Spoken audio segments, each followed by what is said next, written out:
good morning. Bonjour.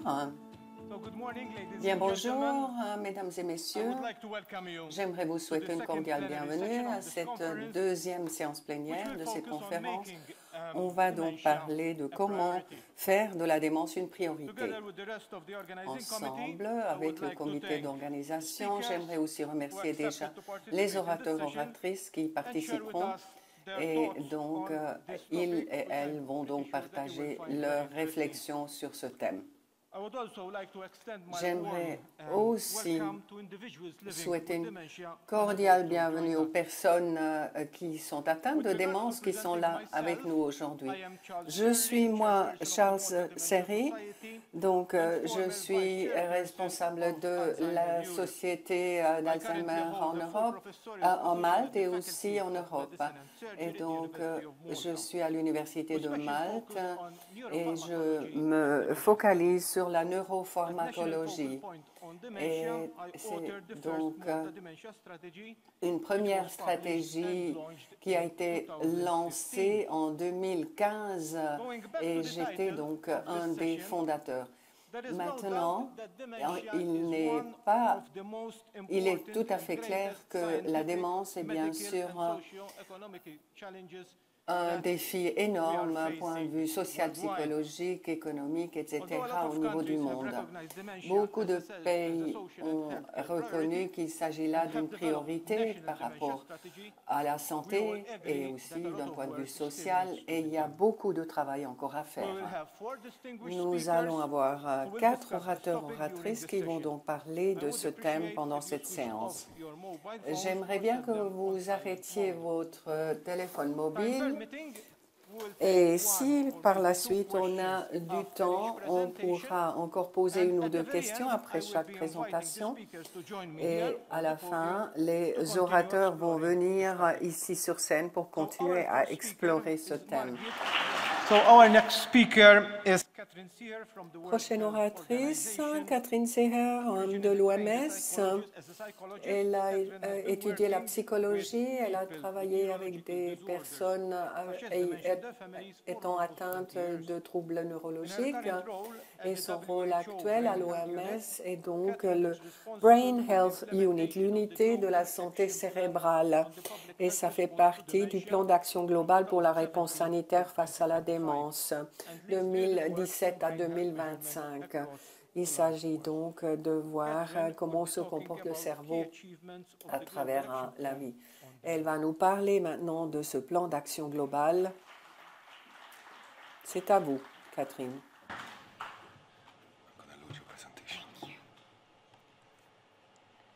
Thank you, Charles. Good morning. Merci Charles, bien bonjour. C'est le deuxième jour. Je suis très heureuse de voir autant de monde ici à Genève. Pour moi, c'était facile. Je suis juste descendue la colline depuis l'OMS. Okay. I'll take you now from a national level. Je vais donc passer du niveau national au niveau mondial. Quand il s'agit donc de formuler la politique face à la démence ou les stratégies. Le plan d'action va en principe se terminer l'année prochaine et c'est donc le bon moment de voir ce qui s'est passé, qu'est-ce qu'on a atteint ces dernières presque 8 ans et ce qui reste encore à faire.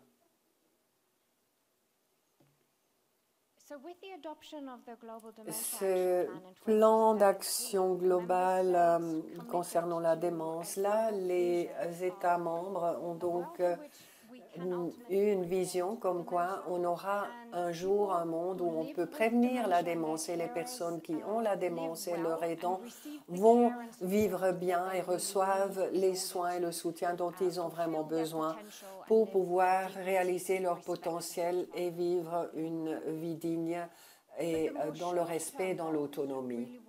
Mais à plus court terme, il s'agissait vraiment d'améliorer les vies de personnes atteintes de démence et leurs aidants et en même temps, on voulait donc diminuer l'impact négatif que la démence peut avoir sur eux et sur la société. C'était donc la vision, c'était l'objectif, c'était donc les principes de base, si vous voulez. c'est très ambitieux, je vous l'accorde. Donc, le plan d'action introduisait 7 domaines d'action stratégique que vous voyez ici sur ce slide. Et là, il y a vraiment un spectre très large. Donc, faire la politique, mettre la priorité déjà au niveau du gouvernement jusqu'à donc sensibilisation, inclusion, réduction de risques, avoir de meilleures possibilités de diagnostic et soutien des familles et des aidants, tout en soutenant aussi le système d'information de la santé pour qu'on puisse mieux rapporter ce qui se passe dans le domaine de la démence au niveau national et international. Et bien sûr aussi renforcer la recherche et l'innovation. Ce plan d'action a donc donné des objectifs globaux pour ces différents thèmes et je vais vous dire où nous en sommes par rapport à ces objectifs. Il y avait aussi des actions pour les États membres avec des recommandations sur ce qu'on pouvait faire au niveau de la politique ou renforcement du système pour mieux s'occuper de personnes atteintes de démence. Et puis, il y avait aussi d'autres acteurs, d'autres partenaires qui étaient impliqués, et pas seulement l'OMS. On utilise un observatoire mondial de démence pour voir quel progrès est fait pour atteindre nos objectifs et la mise en œuvre de nos actions. Comparé à la dernière fois qu'on l'a fait, quand on a donc ausculté les États membres, cette fois-ci, 78 États membres ont participé, ont soumis leurs données et on continue encore à travailler avec certaines régions.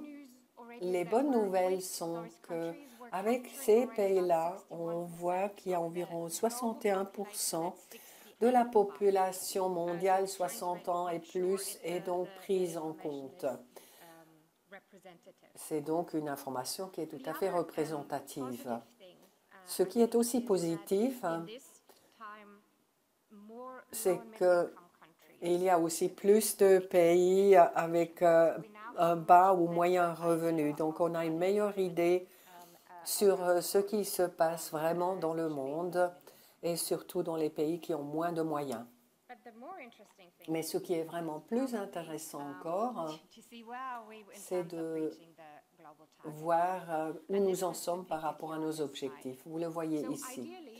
Donc, idéalement, l'année prochaine, 2025, pour chaque domaine d'action, on aurait dû être là où sont les lignes noires, lignes verticales. Mais vous voyez en vert et en orange les pays, les proportions des pays qui ont donc fait un rapport à l'OMS. Et en vert, ce sont les pays qui atteignent les objectifs, qui contribuent. Et en orange, ce sont les pays qui ne le font pas. Je vais donc vous montrer cela. Premièrement, il s'agit d'avoir un plan d'action national quant à la démence. Vous voyez qu'il y a 50 pays alors qu'on devrait arriver à 115. Donc, on est très loin de notre objectif. Deuxième domaine, donc des campagnes de sensibilisation ou bien les initiatives par rapport à la démence. Là aussi, il y a quand même un mouvement positif, mais on n'arrive pas non plus aux objectifs. Et puis, ainsi de suite, en quelque sorte. Je ne veux pas vous déprimer, mais il y a encore beaucoup de travail à faire quand il s'agit notamment de réduire les risques. Donc, les facteurs de risque, surtout les facteurs de risque, ne s'améliorent pas aussi rapidement que possible, que l'on souhaite. Donc, le taux de diagnostic, on voulait arriver à 50% dans les États membres, mais on ne propose pas encore assez de soutien aux aidants, alors que les aidants portent vraiment le gros des soins des personnes atteints de démence à la maison. Ensuite, le reporting, ça s'est amélioré, mais encore une fois, on n'arrive pas à atteindre l'objectif. Et le dernier, c'est la recherche. On voulait donc doubler les résultats de la recherche. Et vous voyez que comparé à d'autres conditions, la démence a en fait plus de résultats, environ 33%, mais il faut encore faire mieux pour vraiment avoir atteint nos objectifs. Je ne veux pas vous déprimer, je l'ai déjà dit, mais quand on regarde aux objectifs qu'on a mis, vous vous posez peut-être la question, mais qu'est-ce qui s'est passé ces 7 dernières années? Alors là, j'aimerais vous montrer quelles sont en fait les choses qu'on a atteintes, quelques résultats et accomplissements où l'OMS a contrôlé les choses, où s'est impliqué. Et ça ne veut pas dire que tout est là, parce que les avancées dans la science, dans la recherche et le travail que font les communautés ne sont pas nécessairement montrés ici dans ces slides. Maintenant, quand on parle des domaines clés dont l'OMS est responsable, c'est donc par exemple donner des outils techniques, des règles aux États membres. Et donc, vous voyez ici que pour chaque domaine d'action, il y a au moins un outil qui est disponible pour renforcer ou mettre en œuvre les actions qu'on a donc dans notre plan. On a donc vraiment une sorte de ligne directrice. On a aussi quelque chose pour les initiatives par rapport à la démence. Il y a aussi des lignes directrices quant au traitement de la démence, mais aussi par rapport aux soins intégrés pour les personnes âgées, et puis aussi quelque chose sur la réhabilitation qui concerne aussi la démence. Donc, il y a aussi quelque chose pour soutenir la formation. Et en ce qui concerne la recherche et l'innovation, là, il y a un blueprint, un papier de base pour dire quels sont les domaines prioritaires. Et donc là, on va aussi dire quelles sont les caractéristiques préférées par rapport aux tests. Voilà, beaucoup de ces outils sont disponibles et ce qu'on fait d'habitude avec ces outils, et cela m'amène au deuxième domaine de responsabilité qui est donc construire les capacités. Depuis qu'on a adopté ce plan d'action, ensemble avec les partenaires, nous avons eu 16 différents ateliers régionaux. Environ 90 pays dans le monde ont participé. Et que font ces ateliers? C'est une opportunité pour ceux qui sont responsables de la politique, la société civile, les cliniciens et les personnes vivant avec la démence et les aidants à se regrouper. Et dans quelques régions, c'est vraiment pour la première fois qu'il y ait ce regroupement, qu'on échange, qu'on apprenne les uns des autres, on discute des actions les plus importantes qu'il faudrait adopter. Et là, c'est quelques photos des ateliers qui ont eu lieu. Bien sûr, il y a eu le COVID qui est passé par là, donc il y avait aussi des réunions en ligne. Mettre les gens ensemble, donc créer des réseaux, c'est aussi quelque chose d'important pour nous. On a parlé des outils techniques, mais sans les mettre en œuvre, sans créer les capacités pour justement faire cela, ces outils ne servent à rien. Alors là,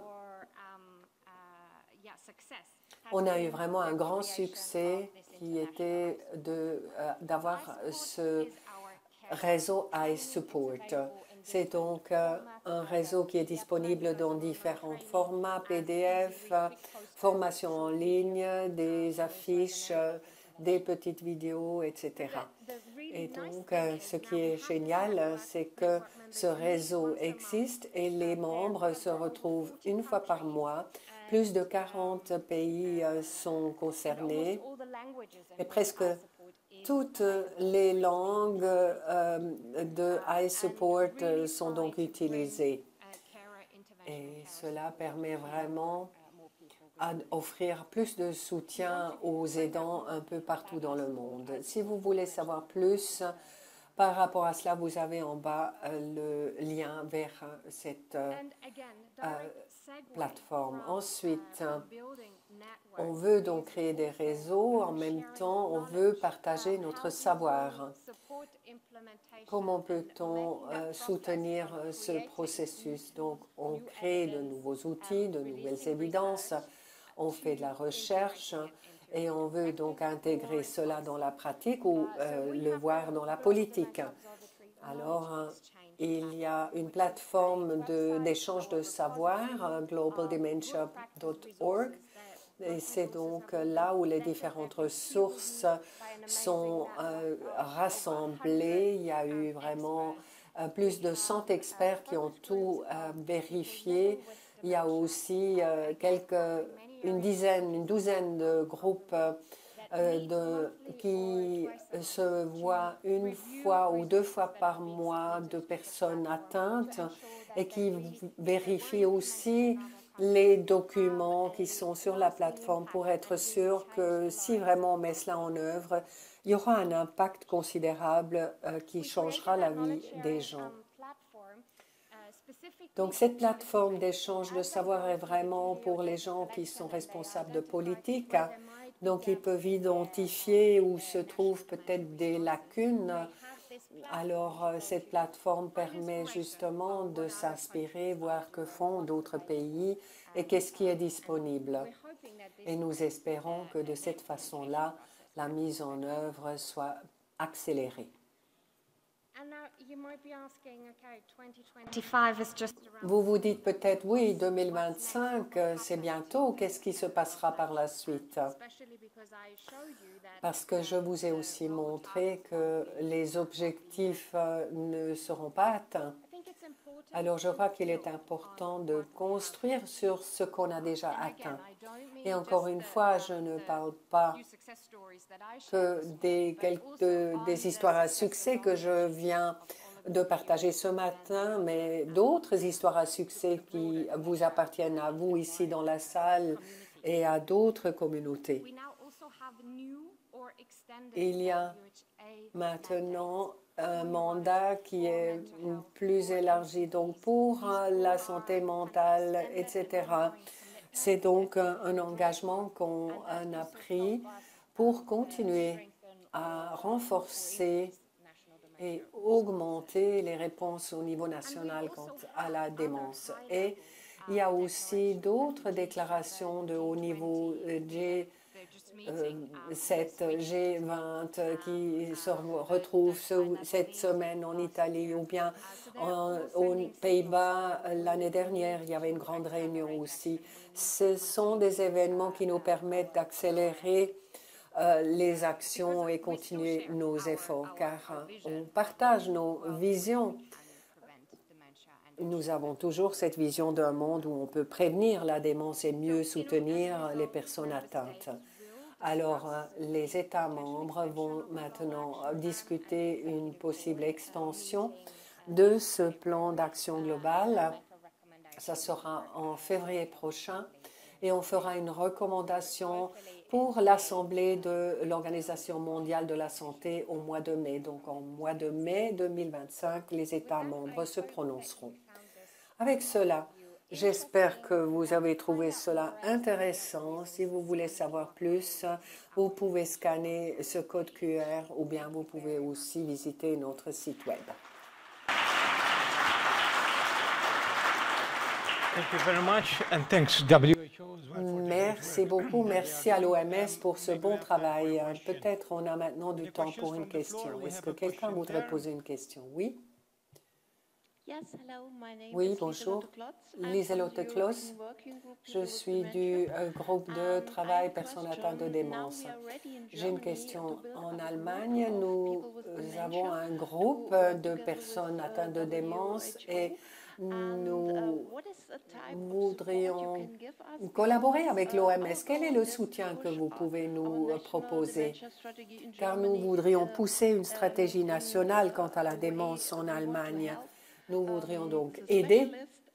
Nous voudrions aider les spécialistes, les gouvernements, avec notre expertise à nous. Nous savons ce que c'est de vivre avec la démence et on voudrait vraiment soutenir ces efforts. Comment peut-on faire? C'est une question assez difficile, mais je suis vraiment heureuse d'entendre que vous avez fait du progrès dans votre groupe et je crois qu'on devrait continuer à discuter, vous et moi, comment votre réseau en Allemagne peut informer les décisions que l'on prend à l'OMS. Je pense que ce qui est important, c'est que quand on met en place les politiques, il faut jouer un rôle, c'est-à-dire vous devez avoir une place à la table et c'est important d'utiliser cette possibilité. On pourra échanger par la suite en aparté ce que vous pouvez faire. Mais bravo pour tout ce que vous faites, Lilo. Merci beaucoup. Maintenant, prochain orateur qui vient de Malte, Alex Gobet. Alex est le directeur du directorat de démence. Il coordonne les services spécialisés dans les institutions. Il est donc pathologiste linguistique. Il a l'expérience dans la réhabilitation de la communication et des troubles de déglutition. Alex a donc fait partie d'un groupe de conseil pour la stratégie, une stratégie qui va donc être là de 2024 jusqu'à 2031. Et il va justement nous parler de cette stratégie démence à Malte. Thank you, Charles. Merci, Charles.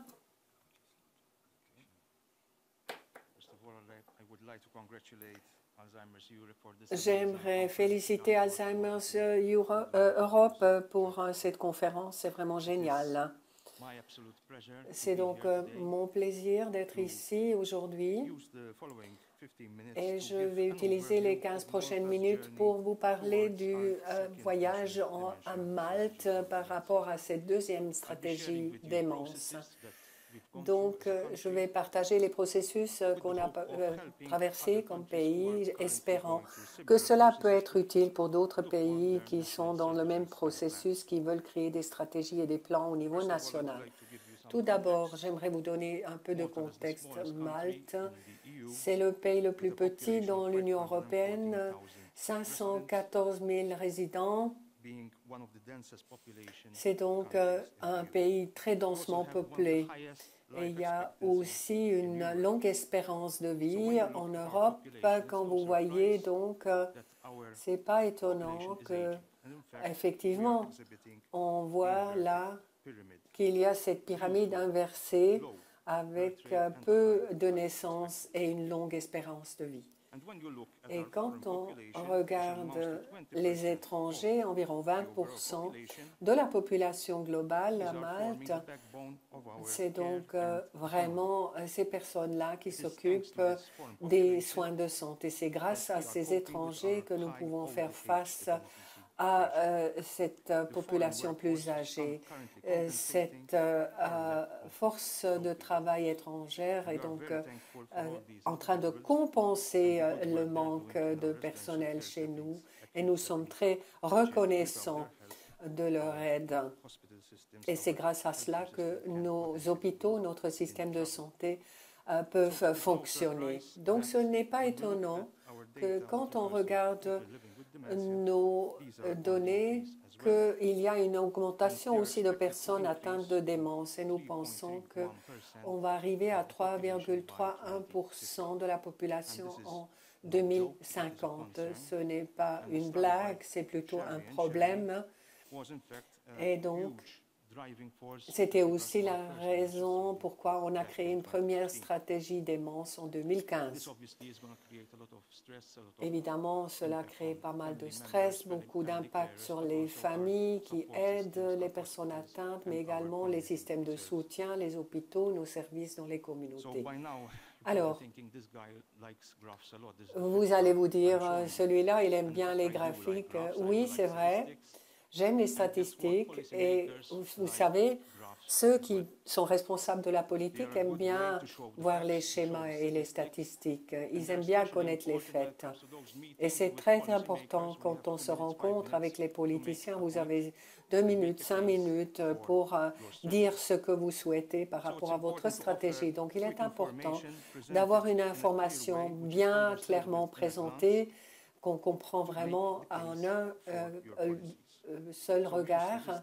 Et donc, utilisez les statistiques, faites-les de façon attrayante pour que les politiciens soient de votre côté. Mais ce n'est pas la seule chose à faire, bien sûr. Il y a d'autres choses. Il faut sensibiliser. C'est vraiment quelque chose de crucial. Et à travers les années, il y a eu plus de sensibilisation en Malte, à travers des campagnes. On a eu différents médias, les médias traditionnels, les médias sociaux. Mais il y avait aussi, par exemple, des pièces de théâtre qui étaient là au niveau local et qui montraient ce que fait une famille dont un membre est atteint de démence. Donc, la démence devient donc un thème public et à ce moment-là, ça devient important pour les politiciens et politiciennes.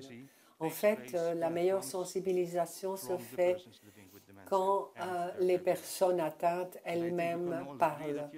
Et hier, vous êtes certainement d'accord avec moi, donc ce groupe de travail européen des personnes atteintes a vraiment fait un beau travail et je crois que c'est ça qui est important. Donc je suis très heureux que récemment, il y a de plus en plus de personnes qui s'avancent et qui font entendre leur voix. Donc, nous aussi, on a des groupes de travail pour les personnes atteintes de démence qui se rencontrent régulièrement. On espère leur donner une possibilité de parler et d'être entendus. La collaboration est un autre élément important quand il s'agit de politique. Collaborer avec les ONG, avec la société civile, et créer une voix forte par rapport à nos difficultés et nos problèmes. Et on commence toujours avec une proposition. Donc, on va montrer ce qui manque. On le fait de façon claire, basée sur la recherche. On va utiliser les données locales et on va aussi pouvoir faire des modèles de politique qui ont été couronnés de succès dans d'autres pays. Il y a bien de pays ici qui ont déjà eu du succès et c'est important de le connaître et peut-être de l'appliquer à sa situation. Et puis ces données sont aussi disponibles au niveau international, donc l'OMS, le plan d'action global et aussi Alzheimer, la société Alzheimer, différentes organisations qui vous soutiennent par les publications pour définir vos arguments.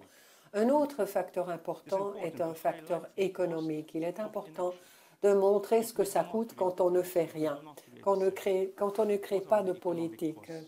Quels sont les coûts économiques?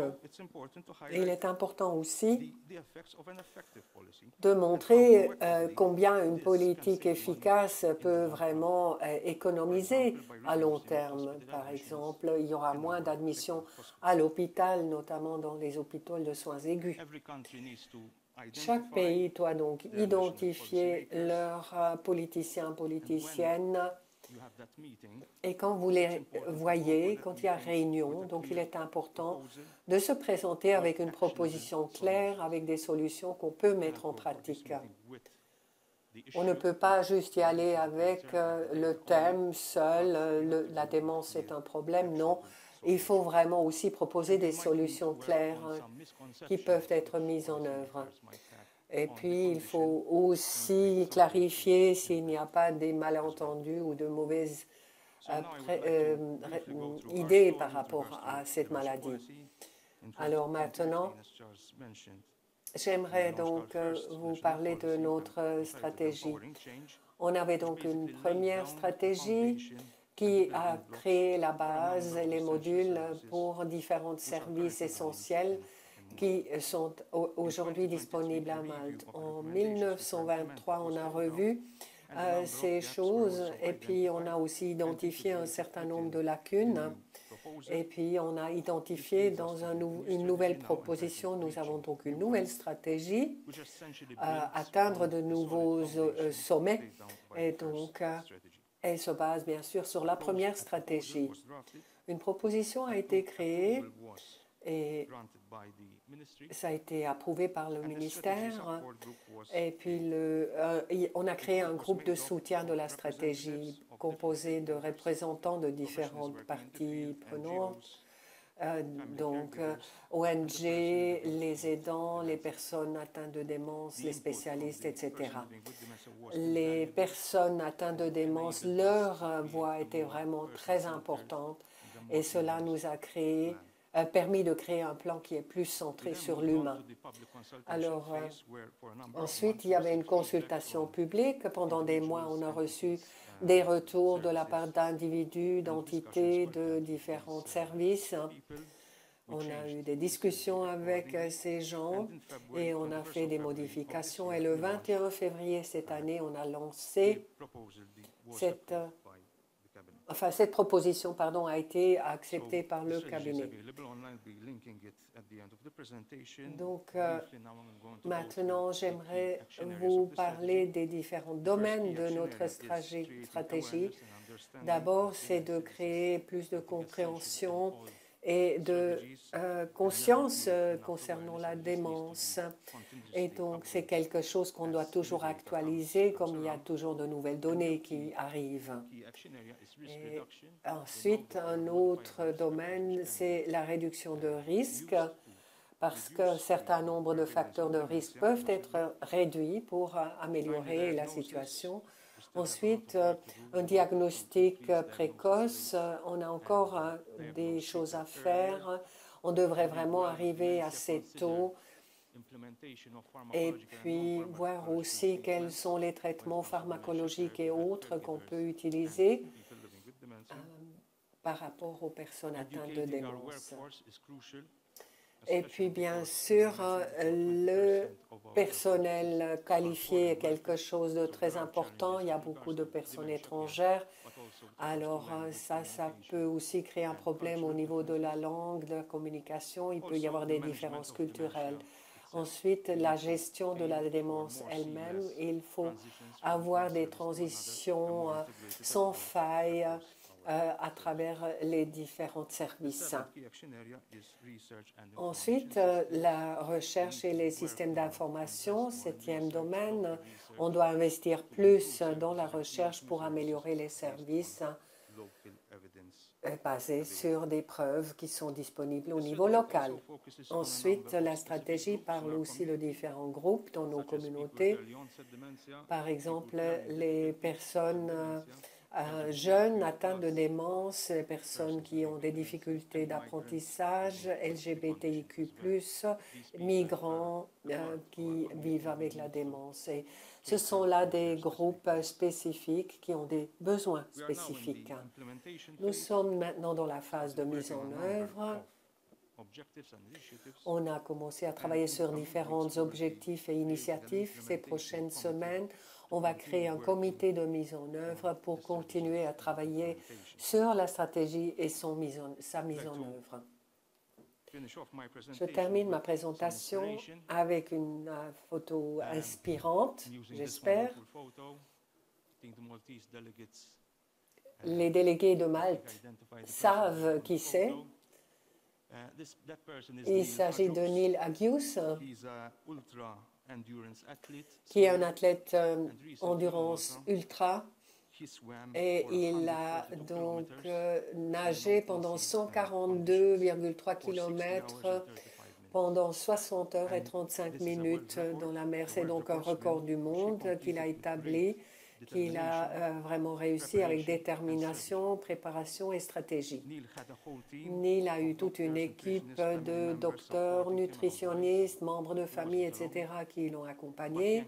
Il n'était pas seul, mais il a rencontré beaucoup de difficultés. Il a eu des hallucinations, il a souffert de hypothermie, mais il a réussi à aller jusqu'au bout.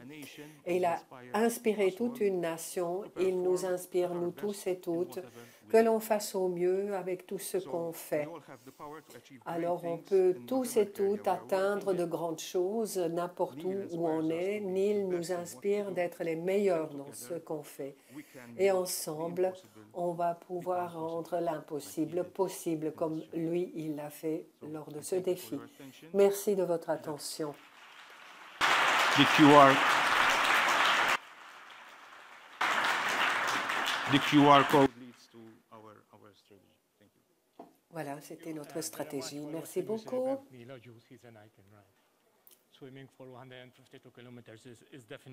Voilà, ça c'est 142 km à la nage, c'est quelque chose, n'est-ce pas?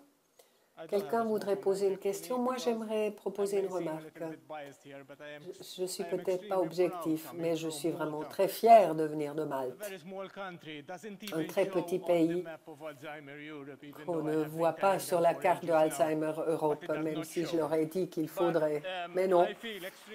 Mais je suis vraiment très fier de vivre dans cette petite île, sur cette petite île de Malte. C'était un des premiers pays qui a adopté et mis en œuvre une stratégie nationale démence. Et maintenant, c'est déjà la deuxième stratégie. Alors, pour un petit pays comme le nôtre, avec peu de moyens financiers et personnels, d'avoir réussi cela, nous sommes certainement un bon exemple pour d'autres pays.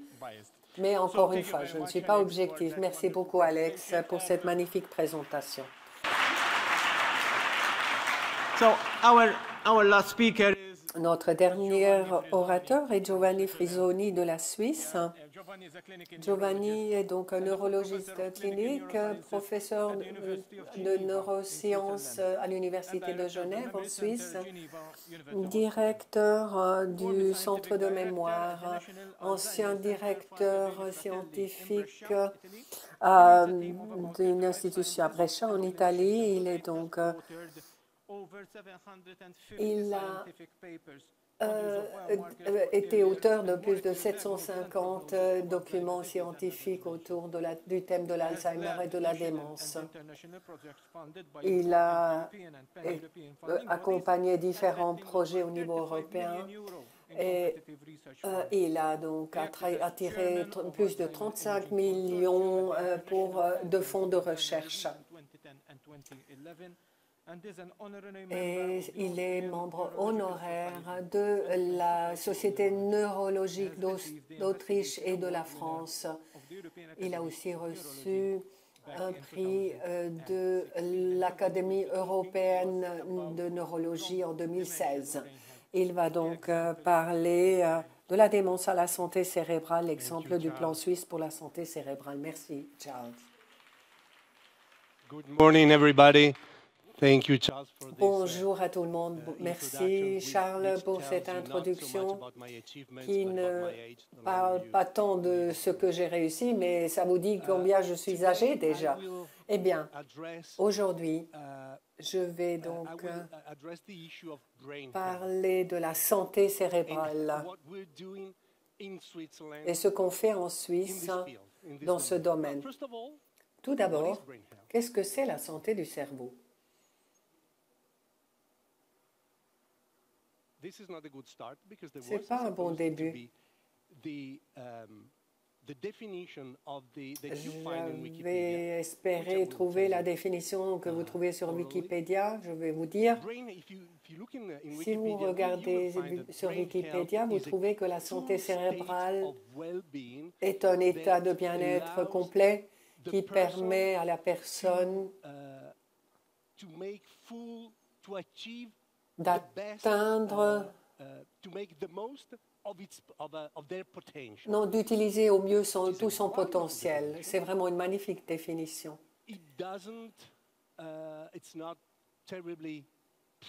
Ce n'est pas très pratique, mais c'est une belle idée. Mais comme d'habitude, quand on veut passer de la théorie à la pratique, il y a quelques complications. Alors,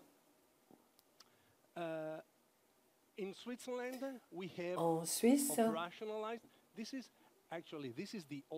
en fait, excusez-moi, c'est l'ancienne présentation. Vous devez avoir une nouvelle version.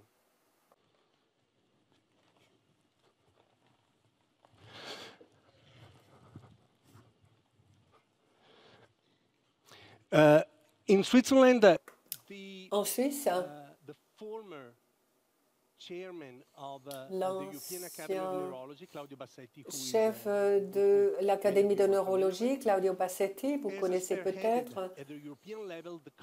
Il a donc lancé au niveau européen le concept de la santé cérébrale et ce qu'on peut faire pour améliorer la santé cérébrale en Europe. Et il a essayé de mettre en œuvre ces idées aussi en Suisse.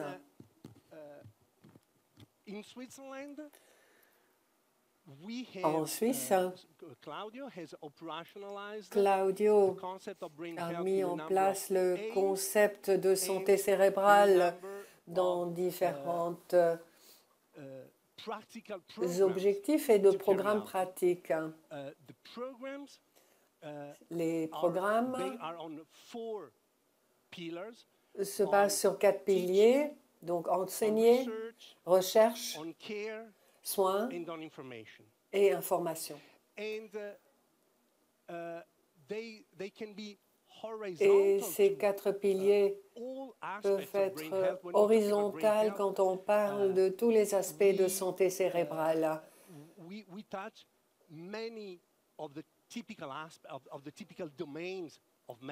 Donc cela concerne différents domaines de la médecine, la neurologie, la psychiatrie, il y a la neuropsychiatrie et la médecine est bien sûr structurée en silos. Si vous voulez faire quelque chose qui soit efficace, alors vous devez vous baser sur ce qui est déjà disponible en médecine. Vous devez vous baser sur les activités que la médecine fait déjà. Et la médecine, encore une fois, est structurée en silos. On peut le critiquer autant qu'on veut, mais c'est ce qui est le cas. Alors, le défi consiste à mettre en œuvre des activités qui sont horizontales par rapport à la santé cérébrale. C'est un concept unique, donc.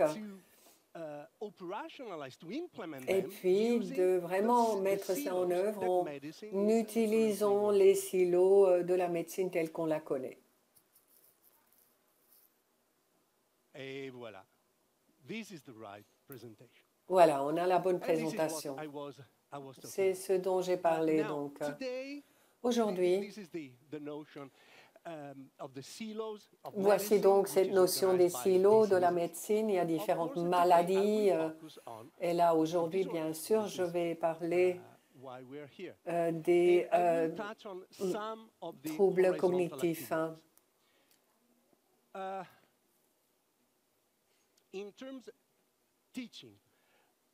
En ce qui concerne l'enseignement,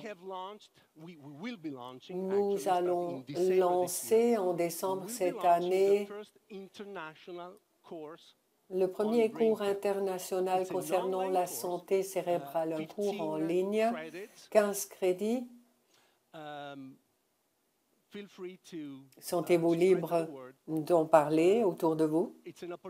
C'est donc une opportunité pour apprendre et puis aussi faire connaître le concept. Ensuite, la recherche. Cette année, nous avons organisé à Genève la première conférence sur les services concernant la santé cérébrale et la prévention de la démence. Je ne peux pas vraiment vous donner tous les détails, mais toutes ces activités ont eu lieu. Vous pouvez encore venir me voir par la suite, je vous en dirai plus. En février 2026, il y aura une deuxième conférence sur ce sujet. Donc, un certain nombre d'experts européens vont donc parler des programmes qui sont maintenant en cours en Europe pour prévenir la maladie Alzheimer et d'autres. Au niveau de l'information, nous avons un programme à Genève, Atelier Mémoire,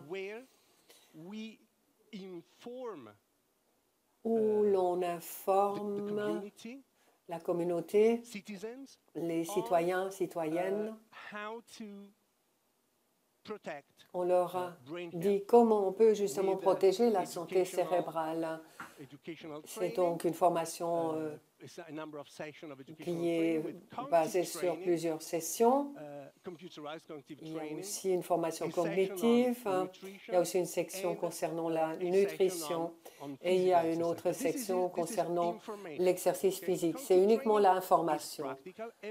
Évidemment, la formation cognitif, c'est quelque chose de plus pratique. Le reste, c'est juste de l'information.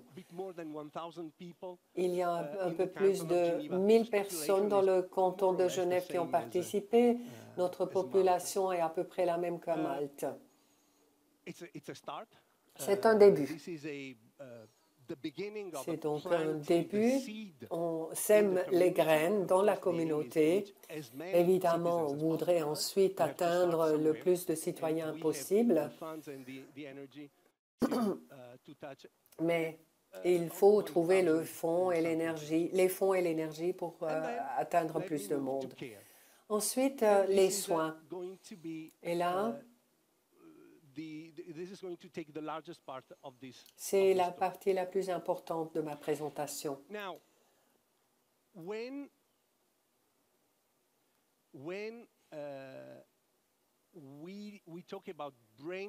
Quand on parle de la santé cérébrale,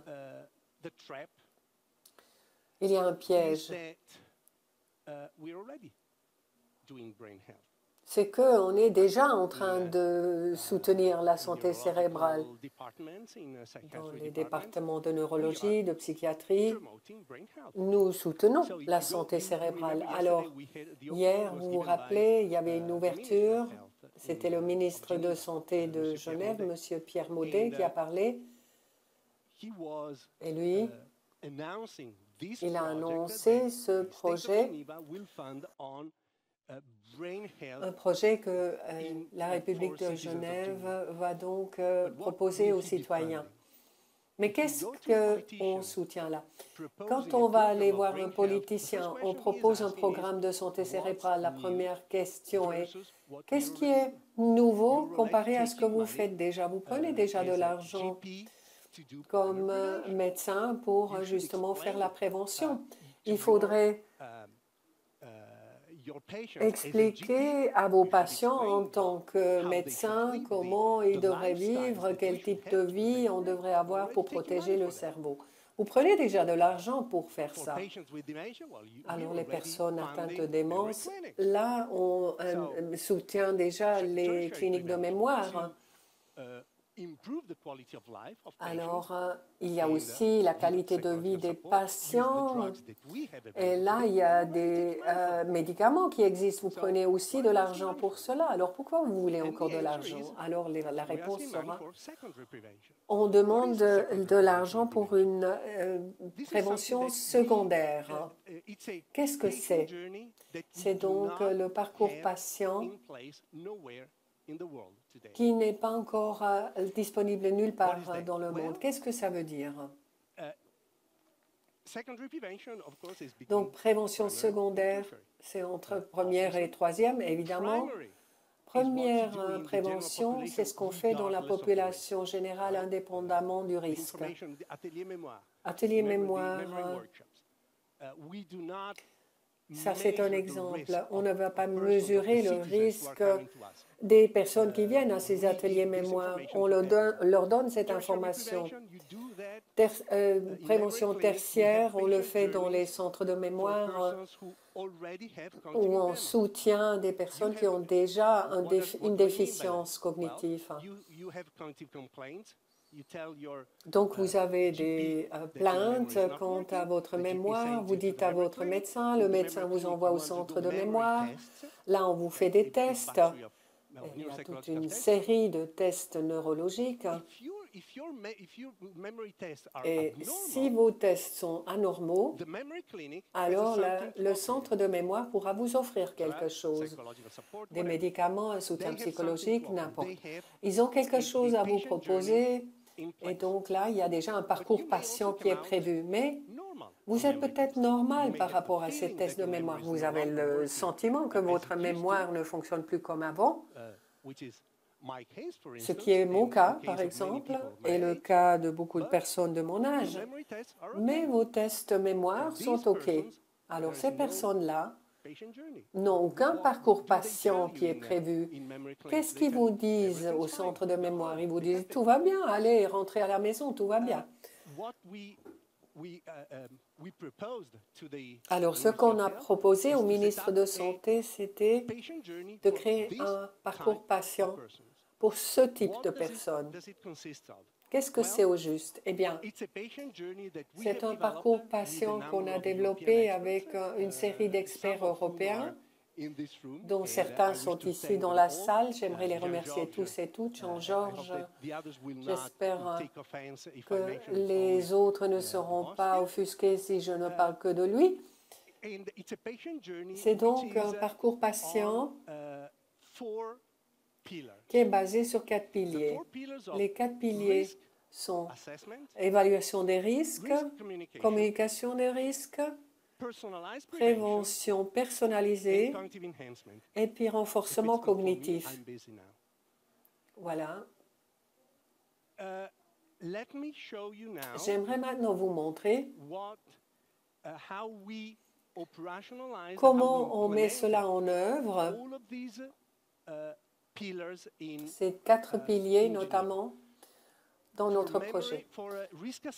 Donc, évaluation de risque. Là, on a développé une application qui nous permet de collecter tous les facteurs de risque de la personne. Quels sont les facteurs de risque par rapport à la démence? Vous les connaissez tous et toutes.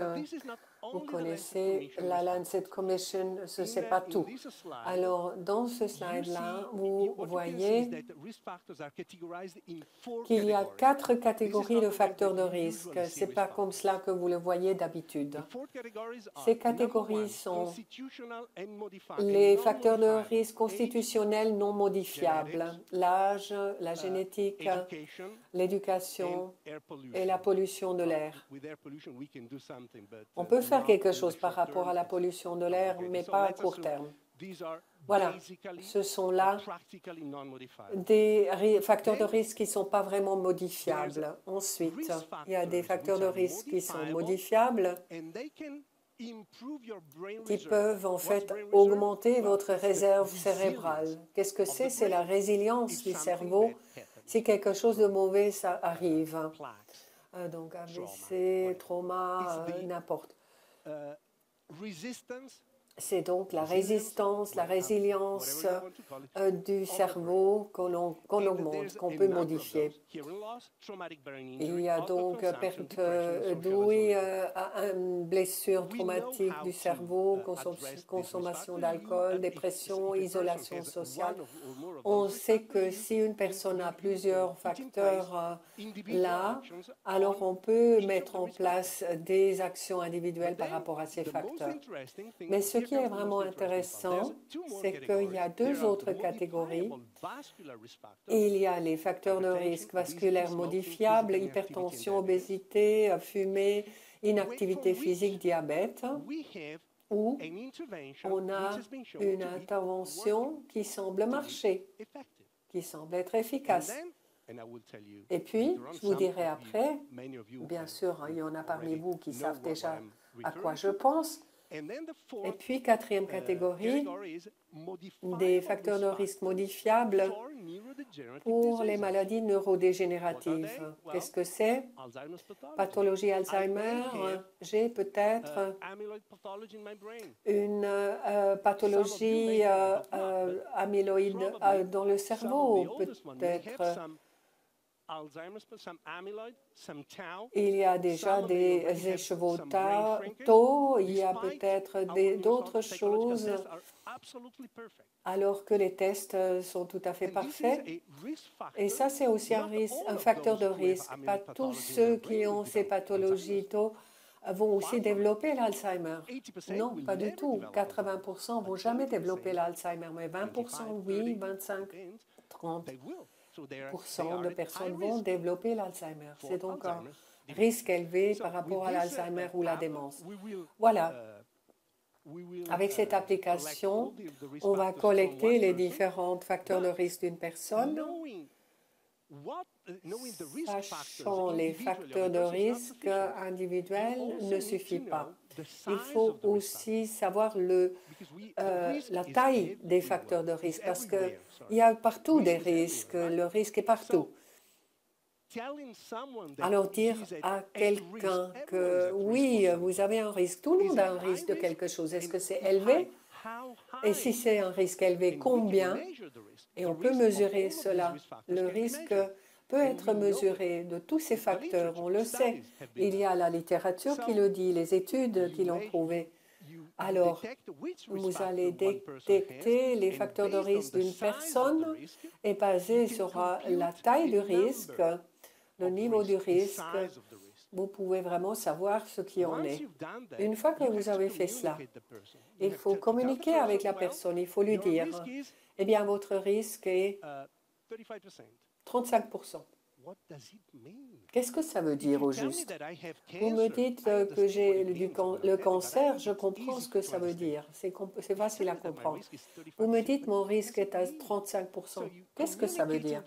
Alors, communiquer, ce n'est pas si facile que ça, même pour quelqu'un qui est bon en mathématiques. Donc, on a développé, mes collaborateurs ont développé une application qui utilise des graphiques qui montrent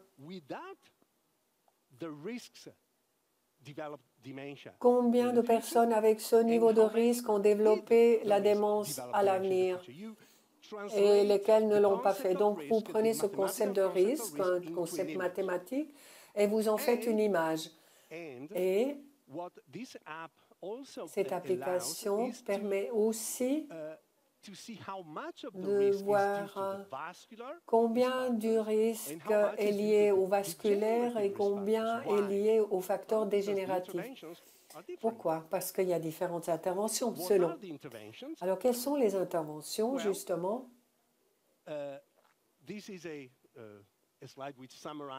Voici un slide qui montre les 4 catégories de facteurs de risque. Donc, vous mesurez le risque dans les 4 catégories. Et si vous trouvez qu'il y a un risque élevé dans chaque catégorie, vous allez prendre un programme de réduction de risque spécifique. Évidemment, si une personne a un peu de risque dans les 4 catégories, tout bon, vous allez rentrer à la maison, vous avez un style de vie en bonne santé, tout va bien. Mais alors, si vous avez un niveau élevé de risque en 2, 3, même 4 catégories, à ce moment-là, on va vous orienter vers 1, 2 ou 3 programmes pour réduire le risque. Voici donc ces programmes. Un que j'ai déjà mentionné, c'est donc un d'abord qui intervient par rapport aux risques, facteurs de risque individuels. Après, il y a le programme FINGER qui a fait ses preuves, donc il faut prendre ce qui marche. Donc, c'est donc le contrôle des facteurs de risque, régime méditerranéen, exercice physique, activité sociale, formation cognitive, entraînement cognitif, c'est FINGER. Donc, vous devez faire cela régulièrement, chaque semaine. Pas juste écouter ce qu'il faut faire, vous rentrez à la maison, vous restez sur le canapé et c'est tout. Et puis, nous avons développé pour les personnes à haut risque neurodégénératif ce qu'on appelle GINGER, une intervention qui est Geneva FINGER, avec d'autres interventions qui sont basées sur des probiotiques, des suppléments, des multivitamines, etc. Vous pouvez lire ici, mais voilà. Par ailleurs, j'ai déjà trop parlé et je peux vous en dire plus si vous êtes intéressé. Bon. Voici le programme que le ministère de Santé a donc financé à Genève. Nous pensons impliquer 1000 personnes en 4 ans. Nous savons bien sûr que ce programme a comme grand défi, vous savez quoi? L'argent, évidemment. Non, c'est la durabilité. Qui va payer pour cela? Et donc, ça, c'est quelque chose qu'on va donc aborder avec les spécialistes, avec les chercheurs ou les médecins. Il ne faut pas leur demander la durabilité à eux.